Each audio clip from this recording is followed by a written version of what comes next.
నా శాంతిని మీకు అనుగ్రహించుచున్నాను. లోకం ఇచ్చినట్లుగా నేను మీకు అనుగ్రహించుటలేదు. మీ హృదయమును కలవరపడనీకుడి, వెరవనీయుడి.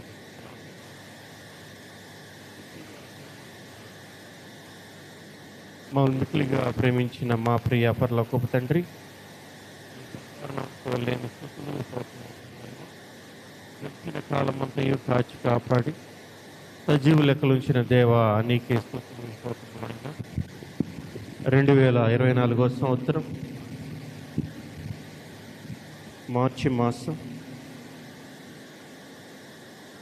5వ తారీఖునైనా లెంటులో 18వ తారీఖు 18వ రోజు క్రూసు లూథరన్ సంఘంలో నిలబడి మీ వాక్యాన్ని ఎత్తబోచుండగా నాకు తోడుగా నడిపించండి. ప్రభువా, నేను అల్పుడిని అయోగ్యుడినైనా నన్ను నిలబెట్టుకున్నందుకు మీకే స్తుతులు స్తోత్రాలైనా. ప్రభు, ఇప్పుడు వాక్యాన్ని ఎత్తబోచుండగా నాకు తోడుగా నడిపించమని, ఇక్కడున్న వారికి వెనకల చెవిని గ్రహించగల మనస్సును దయచేయమని, చెప్పుటకు నాకు శక్తిని అనుగ్రహించమని మా ప్రభు అయిన యేసుక్రీస్తు నామములో అడిగి వేడుకున్నాం తండ్రి, ఆమేన్. ప్రియమైన దేవుని సంగమా, మీ అందరికీ మన ప్రభు అయిన యేసుక్రీస్తు నామములో శుభం తెలియజేస్తున్నాను. అందరూ బాగున్నారా? చాలా సంతోషం. మరి ఈ సంవత్సరానికి ఒకసారి మరలా మీ మధ్యకి రావడం నాకు చాలా సంతోషదాయకం.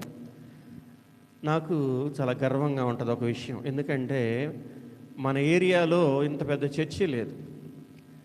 ఇంత పెద్ద చర్చిలో నేను వాక్యం చెప్పాలనేది నా కోరిక అన్నమాట. అందుకని నేను ఎప్పుడు పిలిచినా సంతోషంగా రావడానికి ఇష్టపడతాను. అందుని బట్టి మరి దేవునికి వందనాలు తెలియజేస్తూ మనం వాక్య ధ్యానంలోకి వెళదాం. మనం ఇప్పుడు లెంట్ డేస్లో ఉన్నాం. దీన్ని కొంతమంది శ్రమల కాల ధ్యానం అంటున్నారు, ఇంకా కొంతమంది అయితే తపస్కాలం అంటారు, కొంతమంది ధ్యానకాలం అని చెప్పేసి అంటూ ఉంటారు. అయితే నాకు ఈ మధ్య ఒక ఆలోచన వచ్చింది. ఇప్పుడు చాలా పోటాపోటీగా ఉన్నాయి. ఏంటవి? ఎలక్షన్స్. ఊపిరాడకుండా తిరుగుతున్నారు. మనం ప్రశాంతంగా ఉన్నాం, కానీ వాళ్ళకి ప్రశాంతత లేదు. గెలిపే ధ్యేయంగా అటువైపు ఇటువైపు బాగా కష్టపడుతున్నారు.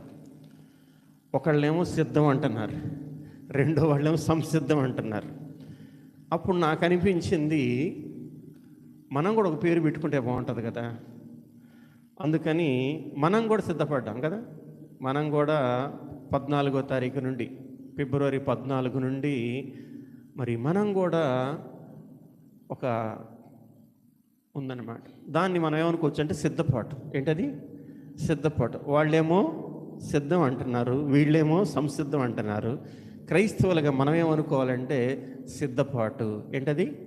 సిద్ధపాటు. కాబట్టి ఇవి సిద్ధపాటు దినాలు. ఎందుకు మనం సిద్ధపడాలి, ఎలా సిద్ధపడాలి అంటే మనల్ని మనం దిద్దుకోవటానికి సిద్ధపడాలి. సిద్ధపాటు కలిగి ఉండాలి. ఎందుకు సిద్ధపాటు కలిగి ఉండాలంటే దిద్దుబాటు జరగటానికి. ఎందుకు దిద్దుబాటు జరగాలంటే ఒకరోజు మనమంతా ఎత్తబడాలి. కాబట్టి మనం ఎత్తబడటానికి ఇవన్నీ సిద్ధపాటు దినాలు. ఇవన్నీ ఏంటి? సిద్ధపాటు. కాబట్టి మనం సిద్ధపడుతూ ఉన్నాం. ప్రతిరోజు మనం సిద్ధపడుతూ ఉన్నాం. పాట పాడుతూ ఉంటాం. దినదినము చనిపోవుచున్నాను, యేసుక్రీస్తులో బ్రతుకుచున్నాను. దినదినము చనిపోవుచున్నాను, యేసుక్రీస్తులో బ్రతుకుచున్నాను. యేసు గొరియ పిల్లను నేను, వదకు తేబడిన గొరియ పిల్లను. కాబట్టి మనం ఎలా సిద్ధపడాలి అంటే ఒక గొర్రె పిల్లలాగా సిద్ధపడాలి. యేసుక్రీస్తు వారు ఆయన వదకు సిద్ధపడిన గొర్రె పిల్లలాగా ఆయన శిలువ మరణానికి సిద్ధపడ్డాడు, శిలువ మరణం పొందాడు. ఈరోజు మనం కూడా యేసుక్రీస్తు వారు ఏ విధంగా అయితే సిద్ధపడ్డారో అటువంటి సిద్ధపాటు మనలో కూడా కలిగి ఉండాలి. కాబట్టి యేసుక్రీస్తు వారిలో ఉన్నటువంటి ఒక లక్షణం, యేసు గొర్రె పిల్లైనటువంటి యేసుక్రీస్తు వారికి ఉన్నటువంటి ఒక లక్షణం, శ్రమా సేవకుడు అనేటువంటి యేసుక్రీస్తు వారికి ఉన్నటువంటి ఒక లక్షణం. మరి చనిపోవటానికే ఆయన ఈ లోకానికి వచ్చాడు. ఆయన ఎంత విధేయత చూపించాడంటే శిలువ మరణం పొందినంతగా విధేయత చూపించాడు. అలాగే తనను తాను తగ్గించుకున్నాడు. కాబట్టి ఈరోజు యేసుక్రీస్తు వారు అంటున్నారు, శాంతి మీకు అనుగ్రహించి వెళుచున్నాను, నా శాంతినే మీకు అనుగ్రహించుచున్నానని చెప్పేసి అంటూ ఉన్నారు. ఇంతకీ శాంతి ఏంటి? నిజంగా శాంతి మన హృదయాల్లో ఉన్నదా, మన కుటుంబాల్లో ఉన్నదా, మన సంఘాల్లో ఉన్నదా అనేది మనం ఆలోచన చేసుకోవాలి. శాంతి అంటే ఇంకొక అర్థం కూడా ఉంది, ఏంటంటే సమాధానం. ఏంటది? సమాధానం. యేసుక్రీస్తు వారు ఈ లోకానికి ఎందుకు వచ్చాడంటే మానవుడికి సమాధానం ఇవ్వటానికి వచ్చాడు. శాంతి లేక మరి అనేక రకాల భారాలతో కొట్టుమిట్టాడుతున్నటువంటి మానవుడికి సమాధానాన్ని ఇవ్వటానికి, శాంతిని అనుగ్రహించడానికి యేసుక్రీస్తు వారి లోకానికి రావటం జరిగింది. మనందరికి బాగా తెలిసిన వాక్యం ఏంటంటే యెషయా గ్రంథము 9వ అధ్యాయము 6వ వచనంలో యేసుక్రీస్తు వారు ఏ విధంగా వచ్చారు, ఎందుకు వచ్చారు అనేది అక్కడ ఇవ్వటం జరిగింది.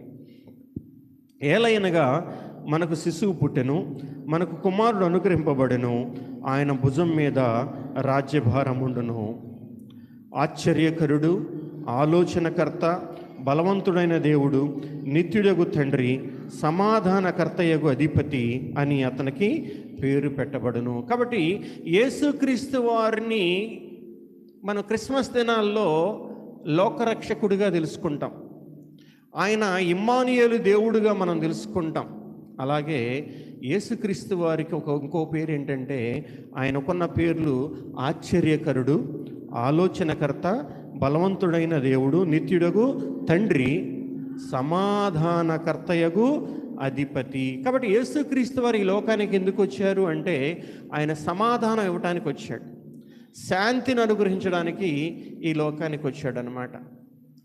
కాబట్టి మానవులందరికీ ఆయన సమాధానం, మానవులందరికీ ఆయన శాంతిని అనుగ్రహించడానికి రావటం జరిగింది. అందుకే ఆయన పేరు ఏంటంటే సమాధానకర్త. ఆయన పేరేంటి?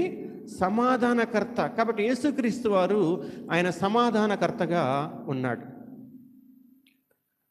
మరి సమాధానం మనం కలిగి ఉండాలంటే, సమాధానం మన కుటుంబాల్లో ఉండాలంటే మనం ఏం చేయాలి అంటే యేసుక్రీస్తు వారిలో ఉన్న లక్షణాలన్నీ మనం కలిగి ఉండాలి. యేసుక్రీస్తు వారిలో ఉన్నటువంటి లక్షణాలు మనం కలిగి ఉండాలి. కొలస్సీలకు రాసిన పత్రిక 1వ అధ్యాయం 20వ వచనం చూసినట్లయితే, ఆయన శిలువ రక్తం చేత సంధి చేసి ఆయన ద్వారా సమస్తమును, అవి భూలోకమందునైనను పరలోకమందున్నదైనను వాటినన్నిటినీ ఆయన ద్వారా తనతో సమాధానపరుచుకొనవలనని తండ్రి అభిష్టమాయను. కాబట్టి యేసుక్రీస్తు వారిని దేవుడు, తండ్రి అనేటువంటి దేవుడు ఈ లోకానికి ఎందుకు పంపించాడు అంటే మానవునికి దేవునికి మధ్య సంధి చేయటానికి. దేనికమ్మా? సంధి అంటే శాంతి అనుగ్రహించడానికి, సమాధానాన్ని అనుగ్రహించడానికి కదా. పాపం ఈ లోకానికి ఎందుకు వచ్చింది అంటే ఒక మనుష్యుని అవిధేయత వల్ల ఈ లోకానికి పాపం రావటం జరిగింది. కాబట్టి ఆదాము పాపం చేసి ఆయన ఈ లోకానికి పాపాన్ని తీసుకొచ్చాడు. మరి ఆదాము దేవుడు ప్రతిరోజు వారు ముఖాముఖిగా మాట్లాడుకుంటారు.